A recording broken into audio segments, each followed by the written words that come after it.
people it's the afternoon, and I guess for some people it's the evening. Jay, how are you doing? I'm good. I'm good. I guess it depends on what time you're listening to this. Like, if you're with us live or you catch it after the fact. That's true. Some people, some people may be hearing this on Spotify or seeing it on YouTube. Jay Grant is not going to be with us today. He is traveling, and he doesn't really have a great place to set up. I think he's going to see some family, so it's just going to be the two of us. What for you is most top of mind? Maybe we talk a little bit about SBF and FTX, but what else for you is going on? Man, I was saying this to somebody last night, and this is sort of like in that whole FTX realm that like I'm kind of tired of crypto now. You know, like after just witnessing all of the stuff that's happened with the whole FTX unraveling and seeing how deep it went into the SEC and academics and politicians and just the whole circle of trust that was broken, it really makes me feel like, yeah, like the promise of crypto is isn't turning out to be what it initially was supposed to be. Like, I was around for the ICO boom and bust, and I remember back then thinking that the whole reason this happened is because we had people who were starting companies that had no prior entrepreneurship or business experience. And so, like, of course, these companies fail. Like, if you give somebody who's never run a company before $20 million and tell them to build a company, that company is going to fail. There's no way that they're going to be able to pull that off. And it felt like to me like, okay, well, this whole thing happened in ICO bust, that people had sort of learned their lessons, and now the persons who were starting companies and continuing to invest in these companies were sort of going out of their way to ensure at least that the leaders of the companies had the experience that was necessary for running that type of business. But with FTX and with a lot of other exchanges now, it's now become apparent to me that these CEOs and executives don't have the business entrepreneurship or finance experience that it takes for them to really be successful.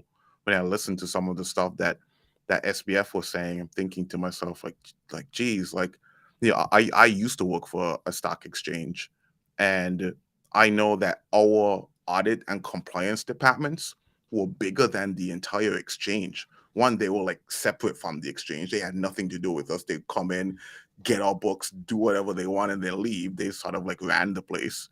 But it was a massive, massive effort to just make sure that everything was going, according to law.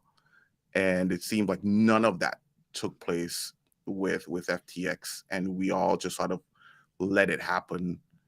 Like, for me, it feels like crypto is exactly the same as TradFi, where you see these companies get spun up, whether it's Enron, or what was the other one that was before that, WorldCom or Theranos or whatever it is. They get spun up, investors jump in, nobody really does the due diligence because they see other big names and the Tom Brady's here, or Mr. Wonderful is in it. So, like, we are going to jump in and we're going to make money, and no one really pays attention.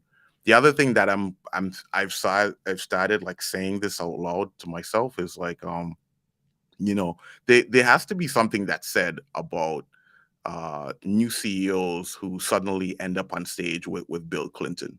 I feel like there's like a Bill Clinton effect, dude. Like, when you see someone who's like, I'm super wealthy, and then all of a sudden, I'm at what's the name of that big conference that they have, World Economic Forum. I'm at WF on stage with Bill Clinton. That there's a high likelihood that in a couple of years this company is going to crash. I love this, and maybe for the next episode, you can even just start to write these down because the only two that now come top of mind because I've seen images are Theranos, Elizabeth Holmes, who actually just got 11.25 years of Yes, jail yesterday. That was like a crazy. very prominent thing. What? Yeah, and then Sam Bankman-Fried more recently, because there's just all the images of like he was somebody like anytime you hear a news outlet, they're like, and especially if they don't know about crypto, they're just doing the high level like kind of coverage of this, and they're like, he knew Yeah. politicians. Then it's a picture of Clinton and Friedman on the stage together. And I think you're right. And I wonder, and this is where I'm working with Mercy Corps now. We're talking about crypto philanthropy, and one of the things that's happening is we're trying to make sure everyone internally is kind of up to date on what's going on with crypto. And part of doing that is making sure that everyone's hyper aware of the FUD narratives. And one of the FUD narratives is that crypto's a Ponzi scheme. And Hmm. unfortunately, when you look at this thing, this was a Ponzi scheme. He was moving money around, paying off Peter, borrowing from Peter to pay Paul. And that's a Ponzi scheme. What he was doing was a Ponzi scheme. So then people are like, oh, yeah, see, crypto's a Ponzi scheme. And it's like, no, no, no, no, no. Actually, the things that are on chain, this wouldn't happen. Like when they were doing loans out to BlockFi was paying back because a lot of it was on chain. And so, like, it gets really funky really, really quick. But for anyone coming into it, now they can justify not getting into crypto. So, what I think you started this before you got into Clinton and kind of threw me off, I think you're totally right that crypto right now is very difficult. And even like now, when I look at from a philanthropic side, crypto philanthropy, it's really hard to go to people and be like, hey, you want to give Bitcoin? Because so many people have lost money in the fallout of FTX. And I'm one of those people included. I have money that's now locked up in BlockFi. I just couldn't get it out in time. I knew BlockFi was going down, so I moved a good amount of Ethereum, but I still have a certain amount of Ethereum that got locked in there. And shame on me because I know better and I'm the only one and I hold myself responsible, and that's fine. I'm not going to blame anyone. I can't blame Sam Bankman-Fried. I can't do any of that. But I know better because I've been around the space for a while. There's probably 90% of the people that lost funds, retail investors, because I think it's like 80+% of people in crypto or the new wallets were created from 2020 onward as the bull market hit and more adoption happened. And Oh. so many people that lost money in crypto are good. This is Mount Gox on like steroids because there's so much more money. Billions of dollars have come in now and people have lost money. And so they're jaded. But what you've just said, that you're like kind of sick of crypto right now, that is the sentiment that I had in 2019 when I just stopped looking at crypto. Now, I didn't sell my crypto, but I looked away from it. So what you've just said, you are describing the starts or the feelings that one has in the bottom of the bear market or the bottom of the crypto winter. Well, you don't even want to talk about it. Like people bring up crypto, like, hey man, I'm really not into it anymore. Like I need 6 months off. Like I got burned, I lost money here, or this happened, or this DeFi project went under. Sam Bankman-Fried stole my money. This NFT project said it had utility. They were going to give me a cheeseburger every day. I got one salad. People are just feeling really, really deceived, and that to me is the feeling that I had in 2019, where I just stopped talking about crypto. There's multiple years of my life where I just wasn't really talking about it. If people asked me about it, I could engage, but I wasn't looking at it every day as I still am now. So Mhm. for you, is that also a bellwether sign that we're kind of there? And did you feel that way in 2019, maybe 2018, and like early 2020 before obviously the pandemic hit? No, like after the ICO bust, I continued paying attention all the way through to 2019, and then when it started picking up again for DeFi summer, I forget if that was 19 or 20. It all seems like the same year now. But and then through NFTs, like I was with it because there was so much to learn, and for me, it was like my real entry into the financial markets and trading, and being involved in Bitcoin is why I ended up doing my MBA, because I realized I didn't have enough information and knowledge to really understand what was happening. So I got really deep into trading and just went back to school and tried to learn as much as I could. Oh, Ken is here. What's up, Ken? Morning, Ken. Yeah, Ken says it's not the bottom yet. Once the S&P 500 bottoms, then crypto will be near the bottom. I totally agree that crypto is not decoupled from the more traditional stock exchange. So, Ken, when do you think the S&P will bottom? Because I've been saying crypto will bottom somewhere between January and May of next year, and then it will be 8 to 12,000 if you're just looking at Bitcoin. But Jay, back to your point, you wanted to do your MBA because you realized, oh my gosh, there's a lot here that maybe I don't understand, and I need more of an academic structure or framework to understand. Yeah. How did your MBA help you understand Bitcoin? And that sounds like an entire podcast or Reddit thread that like people are going to dive into and It dissect.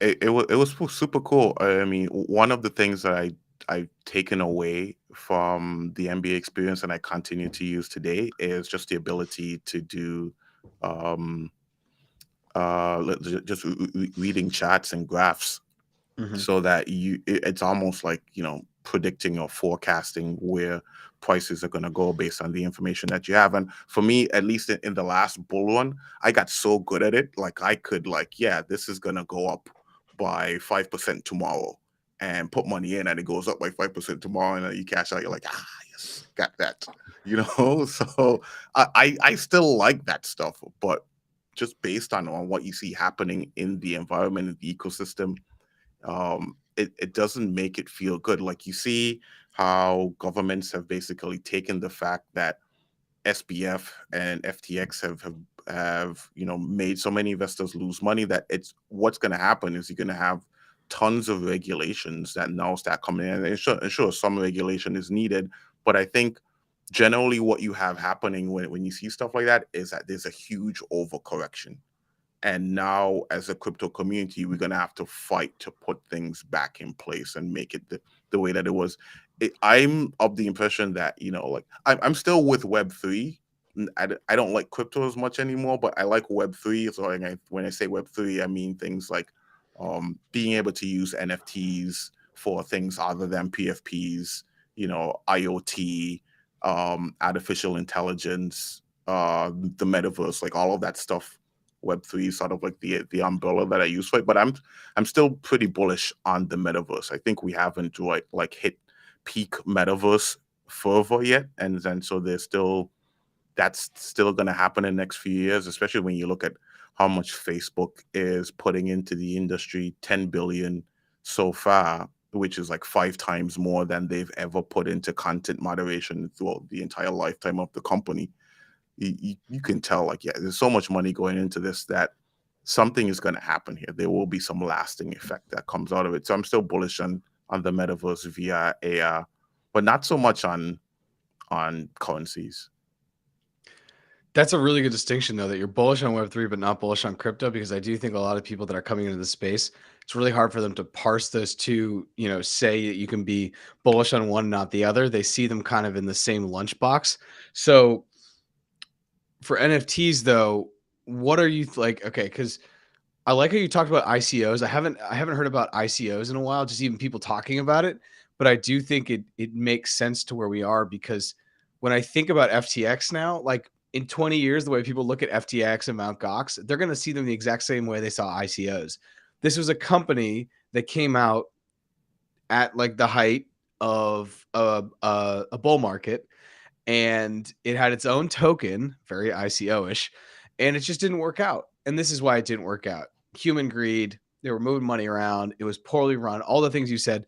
A lot of people who are running these stages probably just aren't, they don't have the professional backing, or it just hasn't been a part of their like narrative. Like Sam Bankman-Fried didn't need to do this. He could have just been a billionaire and just be sat up in the Bahamas having, polygamous orgies with everyone that he was living with, right? He, like, I don't know why he needed to do this. At some point, you don't need to. I don't know. Maybe it's just the human urge to continue to create in whatever space that you've made money in or something. I'm not really sure, but I think when we look back, you're going to look at FTX as another Mount Goxish thing, but kind of have the same buzz as the ICO. And so when I think about the 2017, 2018 bull market, ICOs led the way, right? There would be these coin offerings, they drop, and then they would go 100x. In 2020 and 2021, in this last bull run, it was really anchored by NFTs. That was the thing that, like, for me, just brought so many different people in, so many artists, a lot more creatives, not just kind of like the investors and the finance Yeah, bros that I think it kind of had in 2017, 2018, right. 2013 and 2014 or 2015, going all the way back to that bull market. That was for me a lot more like tech nerds, Yes. people that were kind of like in the cypherpunk, maybe even earlier than that. I mean, that was the entire, I forget the exact name. I think the cypherpunks, though, like the 8 of them who were kind of in and around, and we're talking with even Satoshi had, before, and I'm blanking on the guy's name, Hal Finney. That was kind of like 2013, 2014. Hmm. So you go from like nerds to finance and the investment to actual start of like application with Web3, and that kind of becoming a thing, and Web3 being more of a household name within blockchain and crypto. And now when I think of 2024 and 2025, which is going to be the next bull run, I'm wondering what it is, but I think you just hit on it. I think it's going to be a lot more about experience and the metaverse. And now it's going to tie in NFTs that are going to underpin all that as like far Yeah. as the token gating, but I do think it's going to be metaverse. So when I look at my investments moving forward, I'm looking heavily at metaverse projects and coins that are doing stuff like that, because all of them right now are 90% down, and some of them are 90% down, still have hundreds of millions of dollars. And I follow them on social media. They're still like doing stuff. It's just the market is down. And so does that make sense? Because I think if you can kind of forecast where we're going, if we've gone from nerds to finance to kind of the NFT creatives to then more of the execution and the experience level, does that make sense? Where are you thinking the 2024, 2025 bubble is going to be around? If we went from ICOs to NFTs, is the next thing the metaverse? For me, it seems like the most natural. And I also think the tech is going to be there. I think Apple will have dropped a headgear that will kind of allow people to start doing a lot more AR even within their homes. And VR is, I think, still far away, because even the best VR is super pixelated and kind of crappy, and it's not easy to invite people into your VR space. But is like, okay, if it's not the metaverse for the next one, for the next push, what else could it be potentially? Oh, the next one is going to be generative AI. I was talking to someone last night, and they're like pretty clued into the VC scene. Uh-huh. They worked as a VC for a number of years, and then they do podcasting, so they interview VCs and interview CEOs. And so their thing is, what they're basically seeing is from the moment that FTX crashed, basically every VC they know has just switched, stopped tweeting stuff about crypto, and immediately starts tweeting about artificial intelligence. Just like automatic overnight, everybody just made the switch. And so I think that's the next bull run that's coming. That's going to happen next year. Everyone is like getting educated now at the end of the year, so that when we start next year and we go into spring, you start seeing a lot more purchases, a lot more investments happening in that area, and that's going to probably take us through the rest of the year. And then if there is an opportunity for crypto to come back, it's going to happen after that. Ken's dropped a question in here. Ken's dropped an entire thesis here, and I'll go ahead and read it, and then you and I could talk about. But Jay, I think that's an interesting thing. So actually, before we talk about Ken, uh, are you saying that the future and the next run is going to be probably signaled by VC funding, and then the retail funding will follow that? That's how I feel like with the ICOs, Hmm. definitely with the NFTs. I mean, Abe's minted at 0.08 Ethereum, in May of 2021. And it's not like that was pushed by VC. It just happened. Yuga Labs did it, and then it kind of went. But I'll go ahead and read what Ken's written here. It says, that's a question I don't know the answer to. Too many unknown variables. I assume he's saying, what's going to be the next thing in Yeah, 2024, 2025. We have so many hedges that are over leveraged worse than FTX. We have multiple companies that are instantly naked shorted. We have the gas situation in Germany. We have Evergrande in China, which to me is one of the craziest things. yeah, We have BritX in UK. We have the next housing bubble in multiple countries. We have reverse repos over 2.2 trillion. We have JP Morgan CEO thinking the market will crash 30 to 50% more. It's a never ending list of bubbles, which we have no clue how their contagion effect will affect the market. I couldn't agree more with Ken when I look at this winter, especially due to the energy crisis that's going to start to happen in Europe, because Russia's still not going to play nice in the global geopolitical sandbox, as it were. hmm That's going to get really tough. And like, I think in the US, and I'm not exactly sure how it is in Canada, but I think in the US, we've always had a very skewed idea of how much like gas and energy actually cost yeah, because of the prices that we get. But right, like, we've had gas here that's like $2, when if you look at what it would be per gallon in Europe, it's 3 or 4 times that. And that is obviously incentivizes people to not drive around in these huge trucks and SUVs like everyone here does in the United States, which is absolutely obnoxious. And I'm interested to see how that starts to change, because what we're starting to see now, and I was reading an article yesterday, was that more and more people that have electric cars, they're doubling up. And when you double up in the family, when multiple people have electric cars, it may not actually be what the electric cars had promised as far as like lowering emissions. And this has to do with like how much goes into the battery creation, and just also then where the electricity comes from that actually Hmm. fuels the car, right? Yeah. There's like that famous meme with like somebody plugging in their Tesla into a generator that's gas powered. So we still don't have, I think, the energy grid to, help everyone Right. if they were to be on on electricity the next day. But of all these things, and I know we're kind of getting away from where you were taking the conversation, which No, good. I All actually good. really liked with the VC, but I think Ken brought up so many things. The did you see the video that I sent you and Grant about the housing bubble that's happening currently actually in where you are, not just in Canada, but in Toronto? Were you able to look at that? When did you say? I don't remember. Tell me about Yeah, it. I put it in the chat, and it was something that Coin Bureau had put together, and it's a really really good look. But essentially, it was saying that if you look at where Canada is, and especially Toronto, if you just focus on the Toronto housing market, and something ironically, we have been discussing on this podcast for months. You have been saying it's so hot, it's so hot, it's got to be like overheated, it's going to have to cool. You get like a one bedroom with a half bathroom, and it's like 2 million Canadian dollars. And Yeah. he was basically saying that in Canada, and I had no idea of these numbers, in Canada, mortgagers are 3 times as likely to have a variable rate mortgage. So as the interest rate increases, the Hmm. chickens are coming home to roost, and people are going to be really left out because they have a variable rate mortgage. They didn't understand this. Yes, in the good times when it is down, you love your mortgage. But I have a friend whose mortgage, she lives in Toronto. We grew up together. Her mortgage, because she's on a variable, she's paying almost double per month what she was paying 24 months ago in 2020, more or less. Yeah. Yeah. Um, and that's insane. So that's a bubble. And the Evergrande thing in China is probably Massive, one of the man. biggest bubbles. It Jeez. may actually eclipse an overall like starting power, the housing bubble that happened in 2008 in the United States, and then obviously spread out through the world.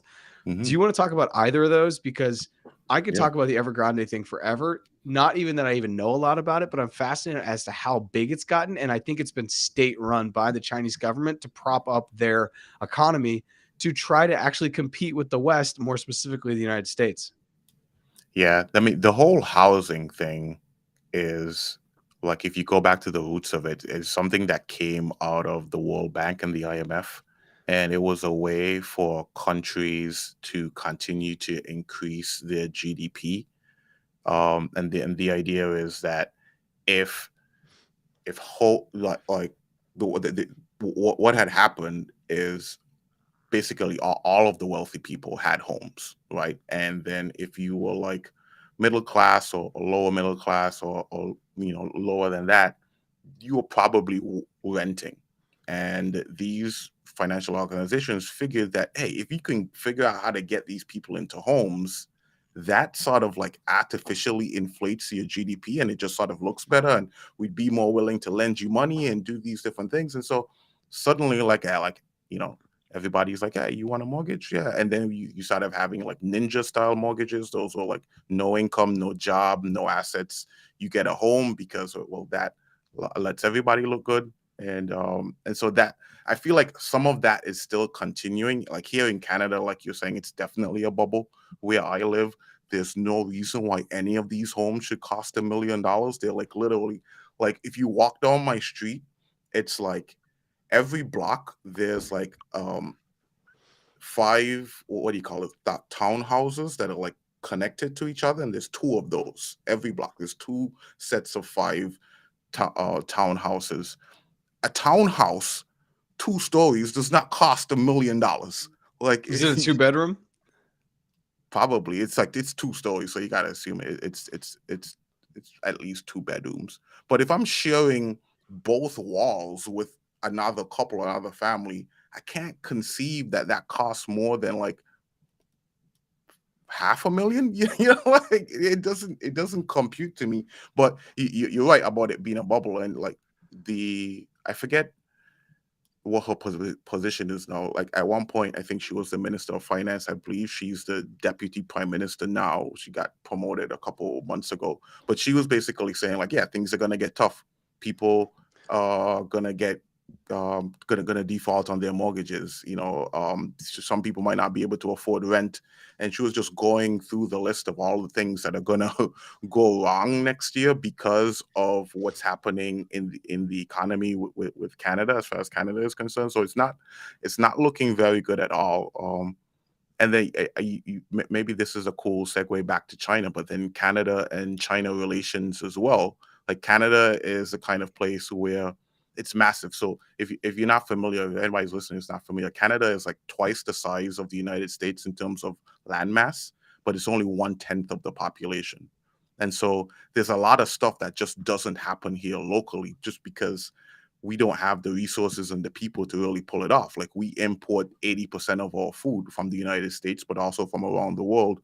I don't know if you saw that there was this rift between President Xi and Prime Minister Trudeau, where Prime Minister Trudeau's office like leaked some transcript or something that they some conversation they had with President Xi, and President Xi was like basically in public like let him know that he didn't appreciate it, which was kind of strange because I've never seen an encounter like that with leaders of countries, right? And the Canadian media is just sort of like brushing it off, like like, oh, whatever, Canada is doing its best to assert itself in the Asia Pacific area, and this is what we have to do. Like, I don't think it's gonna work out like that for us. You know what I mean? Like, President Xi is like president for life. Justin Trudeau maybe has a couple more years. Like, eventually, it's going to switch. Like, and those relationships will continue. You can't have someone who is only going to be around for a couple more years caught making decisions that affect people for the rest of their lives. It's a weird thing. Yeah, I saw that riff. It was a very interesting riff, and it was almost like she being like, he said something. I'm gonna paraphrase here, but he was like, "Hey, you can't leak stuff to the press. That's not how we do this. I don't Hmm. enjoy that. Like, you got to respect our conversations." And Trudeau kind of didn't really even say that he didn't do it. He didn't even apologize. He was just kind of like, "All right, cool, I see you." And she's translated as like, "Yeah, come correct." And Trudeau just doesn't say anything. And it was honestly reminiscent of like Baby in the Breakfast Club, where he was like, "Put some respect on my name," and then it was Oh over. man. Yeah. And like culturally, that's what I went to. I was like, this is so awkward. But like you hardly ever see that because she said something like, if you don't do that, then I don't think things are gonna go easy or something like that. And I'm like, dude, you don't want to mess with China, my guy. Like Hmm. he's like you said, he's head honcho for life.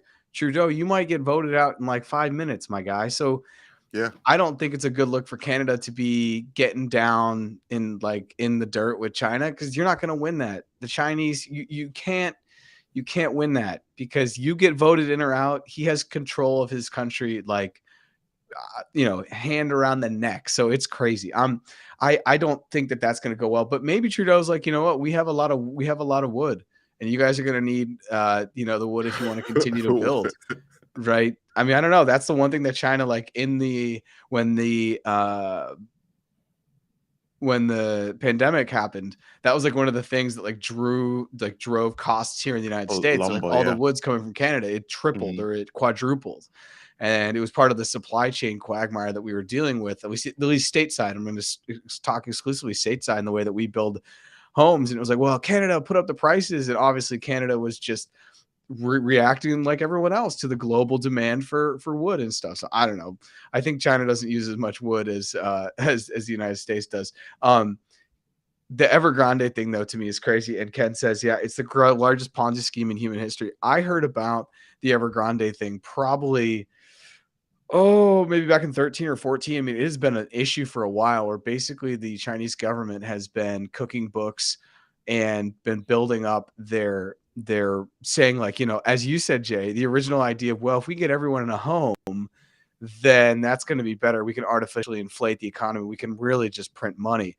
And so I've known about the Evergrande thing for a while. And there's a Vice, if you search on YouTube, Vice has a really good kind of piece on it. And this is from, it seems like even like 10 years ago. And even like Yeah. back in 13, 14, 15, people were calling for it to kind of blow up because they were like, this can't go on. And it would be like, I remember the reporter was like walking through these high rises in the middle of nowhere, China, or on the Hmm. outskirts of cities as they built out. And they were like, yeah, they're just building these things, putting it on the books.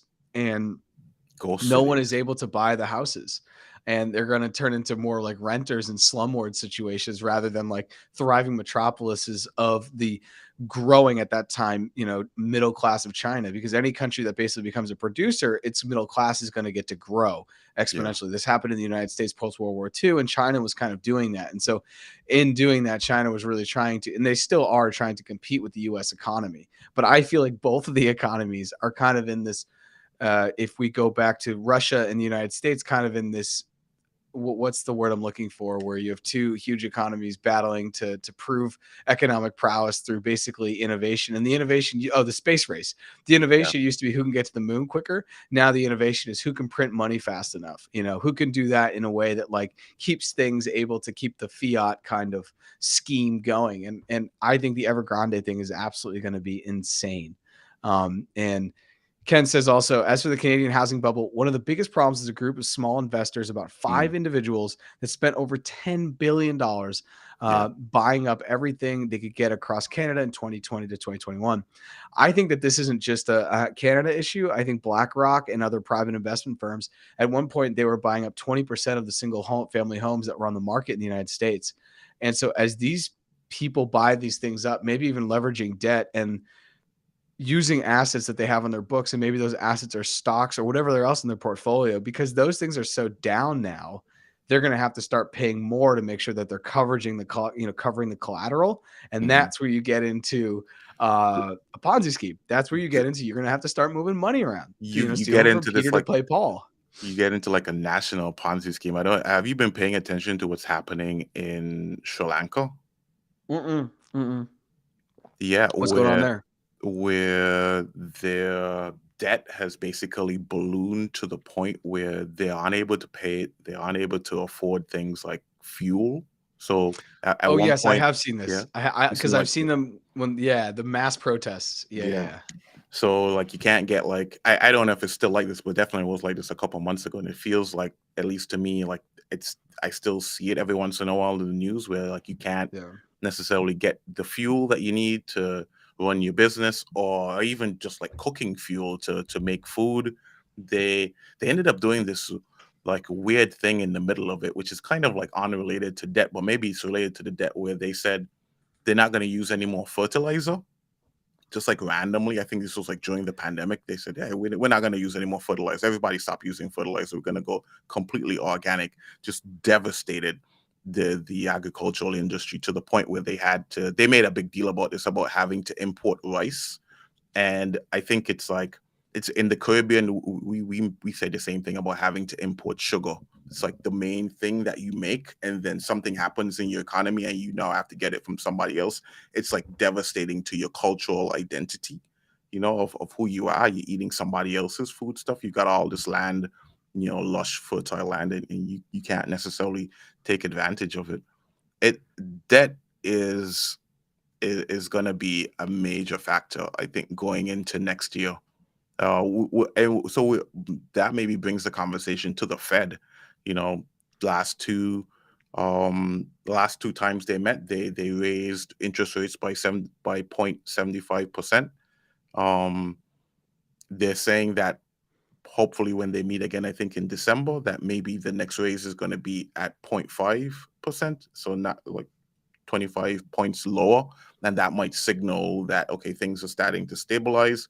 And I think that's what a lot of companies want. They just sort of want to know that things are stable and we understand where it's going. The interesting thing to me is the chairman, I forget his name, Chairman Powell of the Fed was basically saying that one of the things that they're really looking at right now is unemployment. And even though inflation looks like it's going down, unemployment isn't going down, and it's been like that during the pandemic. Unemployment isn't going up, right? And it's been like that since during the pandemic. The market for jobs is such that there are more openings and there are people who are looking for jobs, and so they were sort of waiting for that to flip a little bit, where uh the unemployment numbers go up. And it was interesting that as soon as he said that, which was like sometime this week, Then Facebook lays off 11,000 employees. Twitter's like, "Oh, you guys get the hell out of here." you know, everybody's Well, laying people off now, like to just sort of like appease what the Fed wants to see in the numbers. yeah, I think this is a really interesting thing with the whole, well, the unemployment is okay, so the economy is okay. This to me is just such a misleading thing. And this is a conversation I had with my father, even maybe back in March or February, because we were talking. I'm like, yeah, we're in a recession. I felt like we're in a, I felt, for me personally, we've been in a recession since probably last January. That's Yeah. kind of when I started to feel it. I was like, this is not going to go well. And I knew that we were going to go into the crypto winter. And I, once again, based almost all my financial outlooks on just the Bitcoin halving. I know that that's crazy, but it's really starting to track. And so I'm like, oh, wow, yo, yeah, we're in a recession. And my dad would always push back and be like, no, no, well, the jobs are good. And I think looking at employment is such an old school way. And it's nothing to do with that. My father's, 77. I just think it's like this very old school way of understanding how the economy works, because we're going to Mhm. come to a situation in the future, even though we're already there, where just because you have full employment doesn't mean that everything is okay. There are so many people in the United States that have full employment and they struggle because everything, the cost of everything is going up, or they're renters and that continues to go up. Whereas if you have a mortgage, then your cost of at least housing is going to continue to be stable, if not go down when compared to the purchasing parity of your dollar. And so it gets really funky. But I think that looking at employment to like judge the economy is one of the biggest scams for me right now that the Fed is putting on the average person who's not looking at this and I'm looking at the markets and looking at like asset prices and kind of tuned into these bubbles and what could happen and what is happening around the world. And so for me, like employment is the biggest misleader, but it's what politicians use to get reelected. Therefore, it is part of our understanding, the societal understanding of how economics works and how like the thing stays up. Because if you're making $15 an hour or even less, which is still, that's not even the minimum wage in many places. This is where there's so much rampant inequality, and people are really hurting. And this is where these percents come out, where you're like, oh, 60%, or I think it's higher than 50% of people in the United States can't deal with a $400, emergency expense. It's Jeez. because yes, they're employed, but it's almost like indentured servitude. With no matter how much they work, they're never going to be able to get out of their financial shackles, if you want to Mhm. put it that way. And that to me is what the World Economic Forum is kind of getting hit for when they talk about, hey, you're gonna own nothing and be happy, right? You're gonna just basically work just to like make it to the weekend and then watch Netflix, numb yourself, and then go back and rinse, wash, and repeat. And so for me, the employment thing is so interesting because I think it's a huge misleading. I think it's a huge misleader to the actual health of the economy. Yeah. And Jerome Powell, as you brought him up, we have the 2 months back to back of signals of growth that should signal a recession, and then like no, no, no, but it can't be a recession because the jobs are good, employment is good, and that's really what he uses to kind of leverage with the politicians to kind of get the Fed's outlook. I'm going to read Ken Cato just put up another comment, but Jay, you're talking about if we talk about the jobs and then you're talking about the layoffs, it's so interesting how those things align. Jerome Powell comes out and says, nah, the jobs are good. And then we see massive layoffs on Facebook, massive layoffs on Lyft. We see massive layoffs all around the tech sector. Elon Mhm. came out and said, basically, you're going to hustle or leave. 75% of Twitter has left and or been asked to leave. I think that 2023 is going to be a very, very tough time for general employment. And also, there's a lot of open jobs. So Yeah. I think we're starting to see the fact that, at least in the United States, I'm going to speak strictly about the United States here. It could be the same for Canada, however, that there is going to be more and more globalization and more outsourcing of jobs as these local places. If you're just looking at the United States, we just don't have the technical skills. We need more coders. And that's what, if you can code, you could probably get a job right now, or you can create work for yourself right now. But moving forward, I don't know what that looks like. Yeah. How much longer do you think that's gonna last? Like you said, so many things. I want to jump in on like everything you Yeah, said please there. jump in on all of them. Jump in on all of them. Let me start with the last one. Like, how much longer do you think that lasts in terms of the ability to get a job if you can code? Because I don't remember if we were doing talking about this before we went live or after, but we were talking about AI and just the ability to now to be able to create things like content, like websites, with just speaking to your computer, just writing a few lines before doing something like that would take weeks. And dozens of people have to come together to build something really cool, but you can do it by yourself. And there's low code, no code, there's AI, there's all of these things that are available to us now. What does work look like if the stuff that was once really difficult to do is no longer difficult to do, and anyone can do it?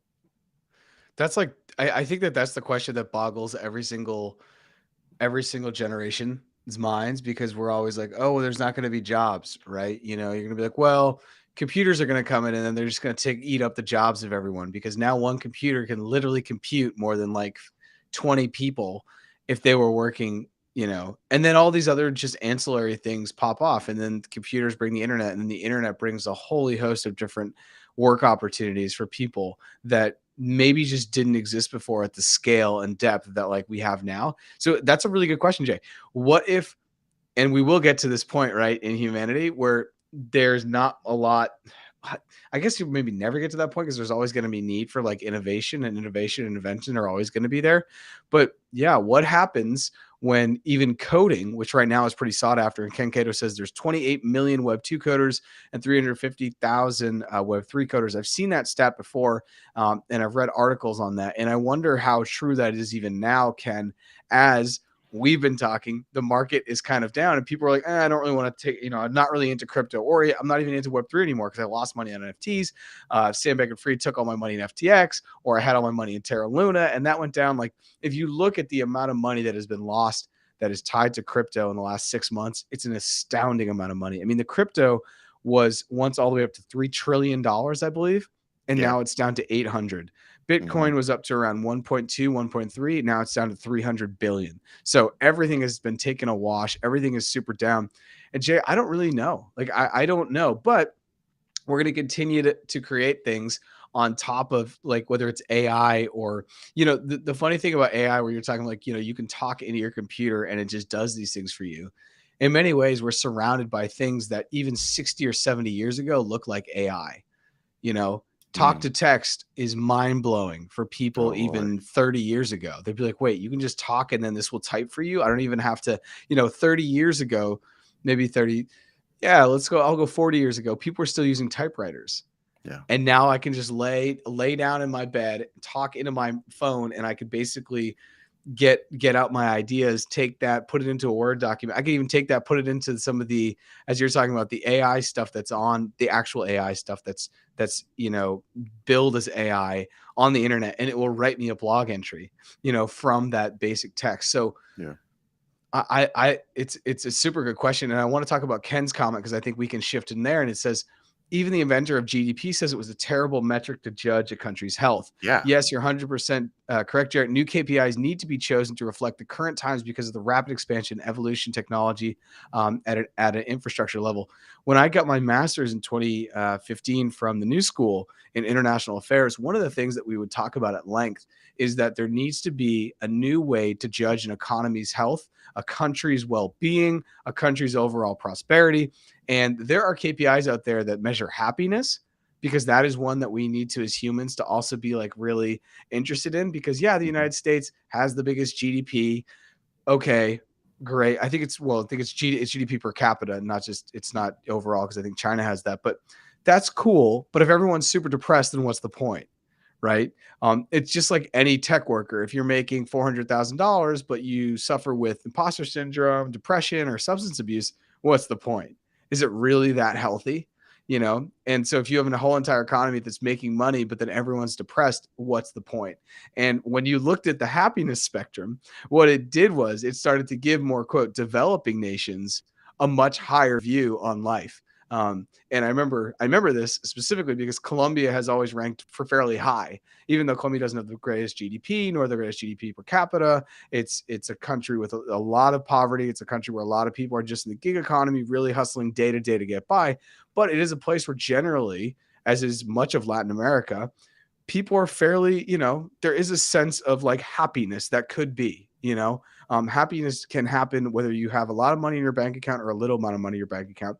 And I think that this is something that's forgotten in the world. And so thinking about different KPIs is one that's really great. And then even just looking at, you know, how long people live. Normally, this is tied to how much money economy has, and that's tied Hmm. to how good and access they have to healthcare, how quickly they can get, or if they have to travel for clean water, their safety and security.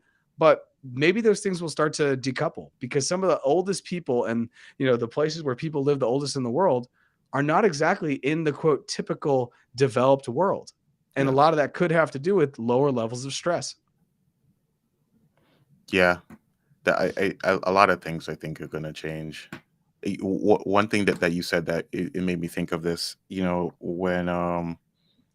when you hear those kind of comments coming out of the World Economic Forum about, people like owning nothing and being happy, I think it's like a generational thing, right? Like maybe your father, my father, maybe their fathers, like our grandfathers, they were fine with getting a job when you got out of high school and you work that job every day, 8 to 5, for the rest of your life, until you retired, right? You just had that one job and you were fine with coming home, you drink a beer, you eat your dinner, sit in front of the TV with your TV dinner, and that's your life. Right? Like people were comfortable with doing that. And I think it's changed over time, right? Like I've got a buddy who works in tech and he's saying he worked for the same company for like the last 10 years. And his wife, she basically changes jobs every year and a half to 2 years. And the reason why she does it is because it allows for her to get a salary bump every time she switches jobs. So he's like, yeah, I've worked for the same company for the last 10 years. I'm at a senior manager position. My wife has a position that's lower than me, and she makes twice as much as I do because she's been able to negotiate her salary with each new employee. And she just keeps changing jobs all the time, which is kind of like unheard of. The way that we think about employment and the just our lives, happiness, like you were saying, that the way that we judge ourselves on the satisfaction that we have in life is very different than it was 40, 50, 60 years ago. And I think the persons who sort of make those statements and are around for these types of events, like you know um WF and cop was cop 27, or they don't necessarily speak for the generation that's going to come after them. They speak for the generation that's now, and that's what always makes it really tough, right? Yeah, the generation that came even before them. And I was having this conversation last night with some of my friends who, they're two sisters, and they were able to finally get a home. They've been renting for a long time, and their parents are in real estate. And their father is very much like, you have to have real estate to build wealth. And I push back against that all the time. And he and I get into like tussling matches, but I think it's really not fair because my knowledge of investing in crypto and just investing in general is really high. His knowledge in owning uh, real estate is really high. And so it's not always like a fair conversation because I think we have unbalanced information, and I need to learn more about real estate. He probably needs to learn more about just investing in general and what that looks like.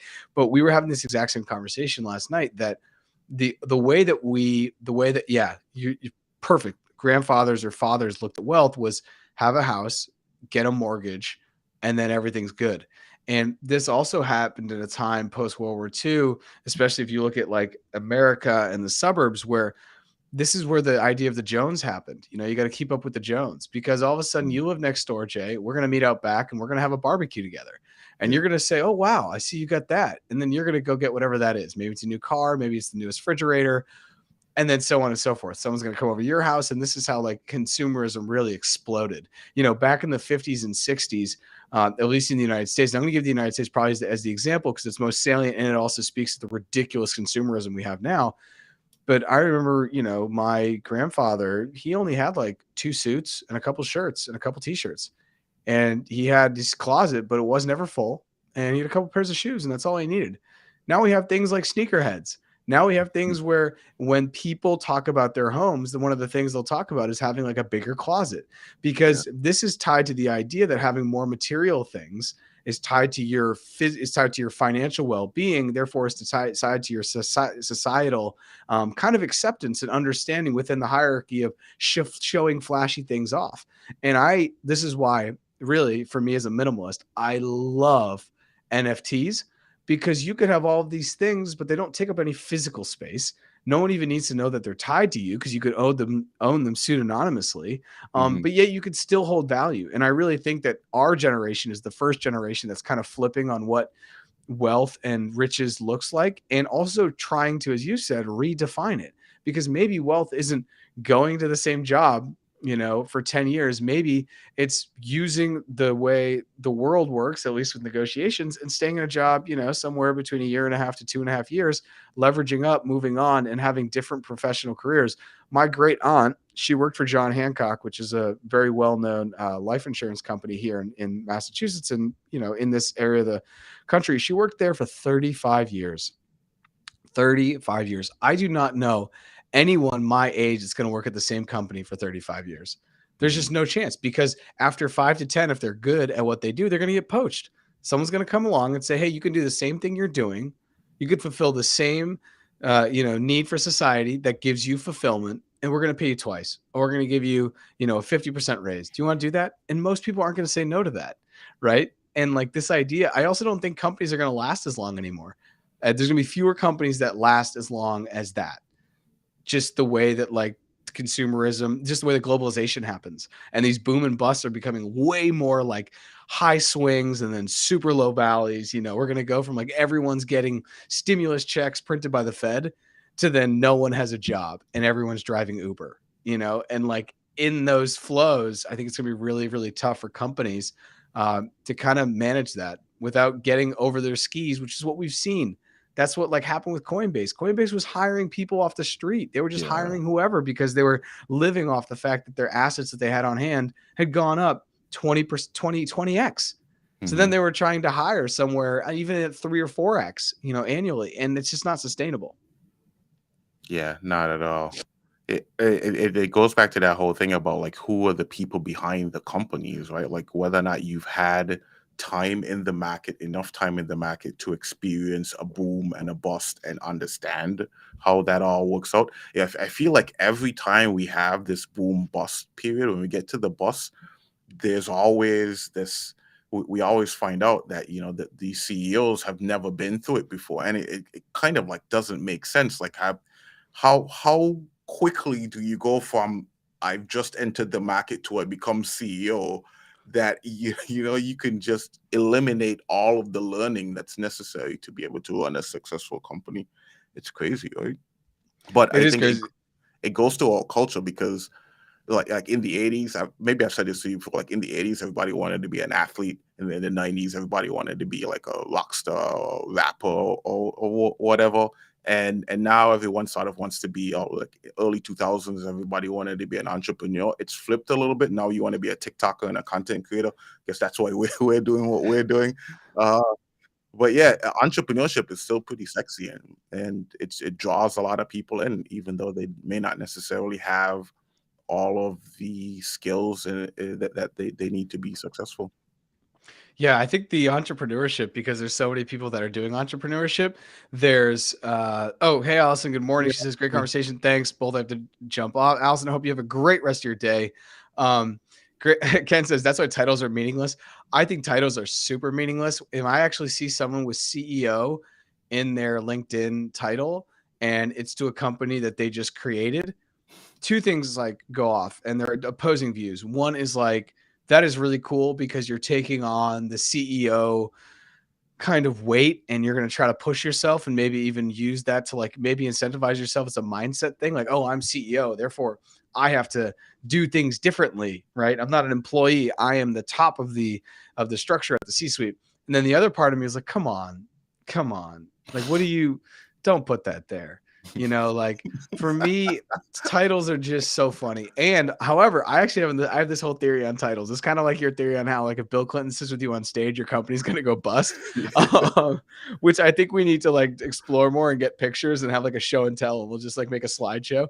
Um, but my thing is too, if your title is the longer your title, the less you do. So when Mhm. people are like, I'm like, hey Jay, what do you do? And you're like, oh, well, I work as a inspirational marketer for marginalized communities, companies that are growing in developing. I'm like, okay, no, just no, no, you don't do anything. You don't do anything. And then you can see this. If you look at companies, you'll see this. They'll have a junior analyst or like someone who's just out of college. They'll be like the social media social media and digital marketing assistant manager. Yeah, Literally, you'll see that title. And then as you get higher up the corporate ladder, there you get the simple ones: CEO, CFO, COO, director of, manager of. And the longer your title, I really honestly think the less you do. And you can start to see this. People go out and try this. Maybe you'll be like, "Oh, I think Jarrett's right," or "No, he's not." But in my time, when someone gives me their business card and it has a lot going on, I get worried because you can really only do one or two things max well, and add to like a larger ecosystem.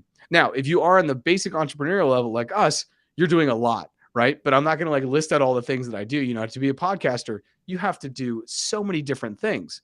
Even to get a show up, you have to probably get into graphic design. You're gonna have to somehow dive into Canva.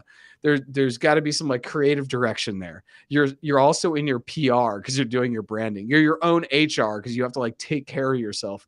yeah, You have to do your own finance. So you're kind of like CFO. You have to direct your overall vision, which is more, I guess, of a CEO. You have to get your operations together and get the organization together, which is COO. What else? There's a holy host of things that you have to do.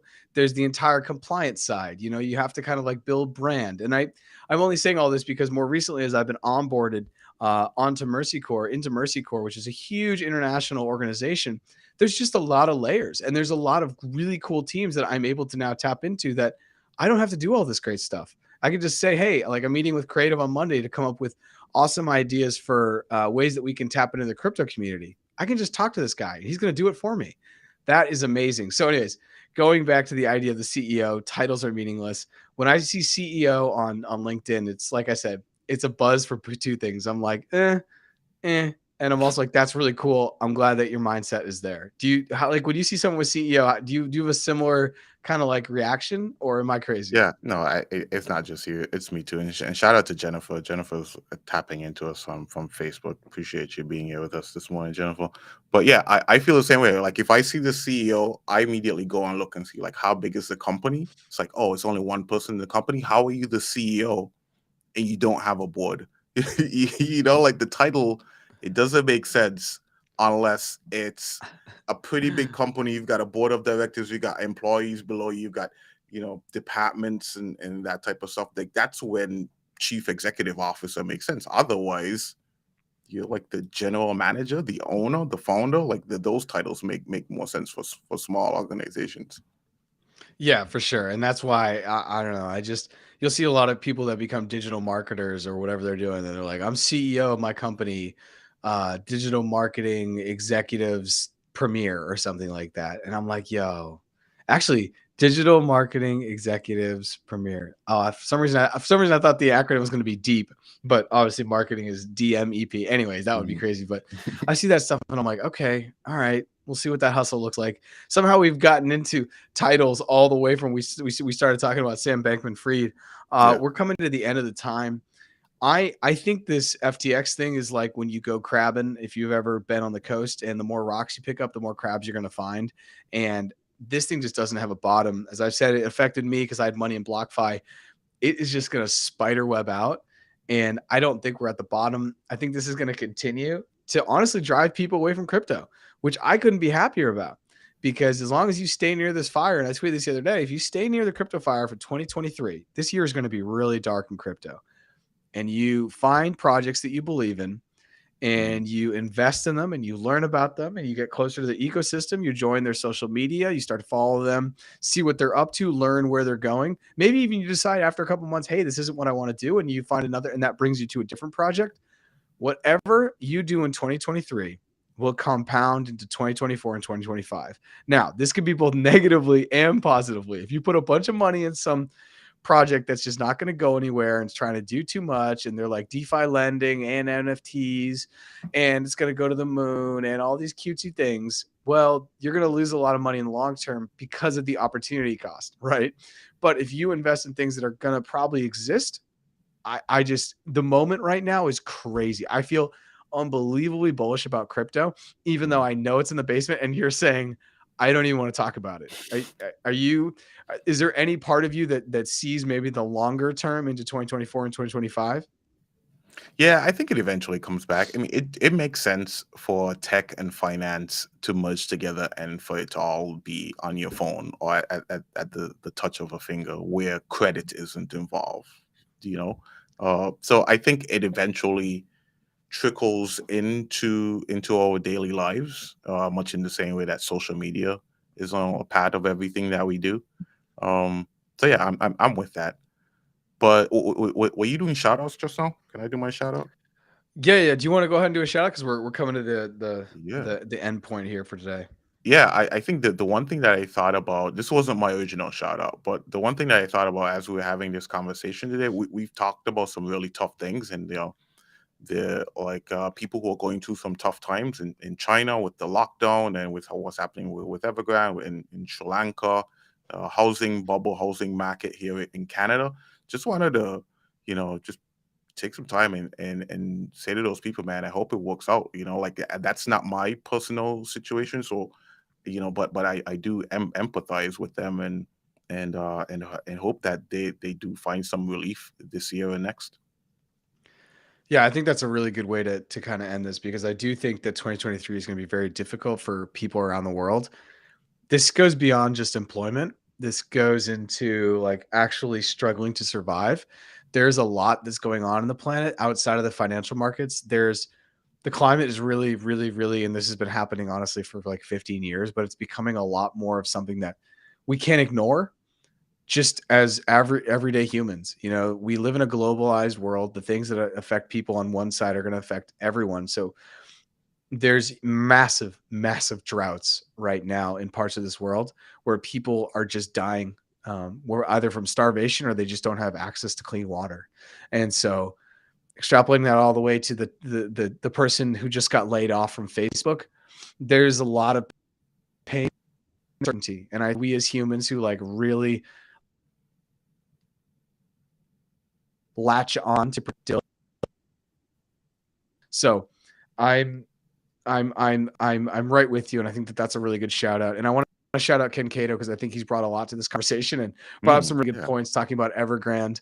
And his last thing is there's too many enterprises are still building at the infrastructure level. It's not stopping. I'm assuming he's referring to crypto and Web3 and everything that's happening there. So be sure to follow us on not crypto bros on Twitter, LinkedIn, and YouTube, and we will see everyone back on Tuesday of this week. So thanks everyone for joining us. Peace, y'all.